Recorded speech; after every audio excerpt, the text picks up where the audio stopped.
There are likely to be challenges. So, one of the primary issues that I have been discussing with people we advise, as well as public policy experts, is the fact that we already have an existing cyber breach reporting mechanism under the IT Act, under the certain rules, and pretty much all entities are required to comply with that. Now, the DPTP rules, as expected, they have added more flesh to the data breach reporting mechanism that was introduced under the Act. I think the concern here is that the timelines and the risk of, as in the trigger of reporting. For example, they simply refer to any kind of data privacy breach. They don't have a risk-based threshold. In generally under incident reporting framework for cyber and breaches and data breaches, typically internationally there are established practices of there being a risk-based threshold. What that does is that not every incident needs to be reported, because sometimes there could be various technical issues, internal issues, basis which, for example, data may not be accessible or it could appear to be lost. There are many things that happen in very complex data processing infrastructures wherein it takes a bit of time sometimes to figure out whether there is even a threat in the first place. So unless you give entities that kind of time, and unless you tell them that this is the benchmark beyond which you have to report, I think ultimately, if this provision is introduced in this manner, what will happen is that entities will simply mindlessly start reporting incidents to MeitY, because naturally they want to be compliant with the law.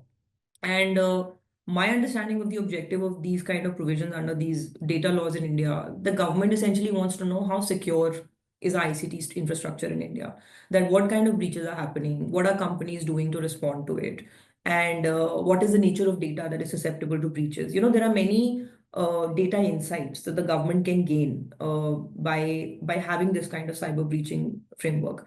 So the question really is that having this kind of mindless reporting mechanism, is it really serving that purpose?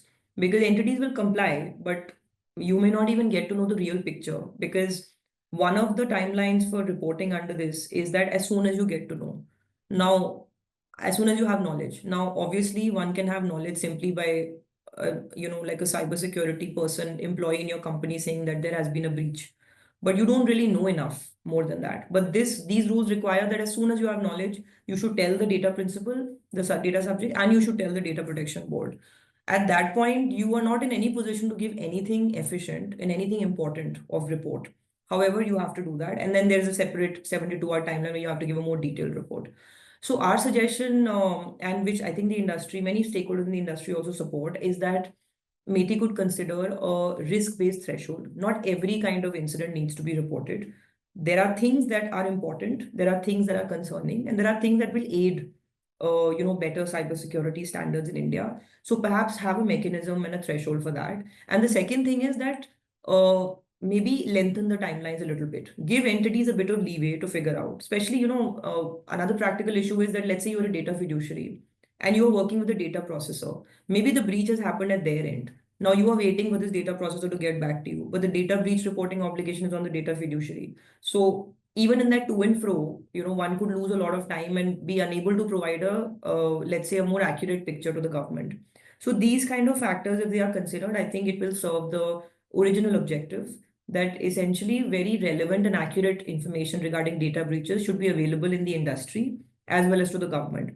Otherwise, also as a user, if you can imagine, if any kind of breach without it being investigated, you keep getting emails from a Zomato and a Google and a YouTube that your data has been leaked, your data has been leaked, you will completely lose faith in the safety of your data by being maintained by entities, which may not be the case, because after a week they may realize that actually it wasn't a threat in the first place. So give some breathing space is I think what our suggestion is on this point.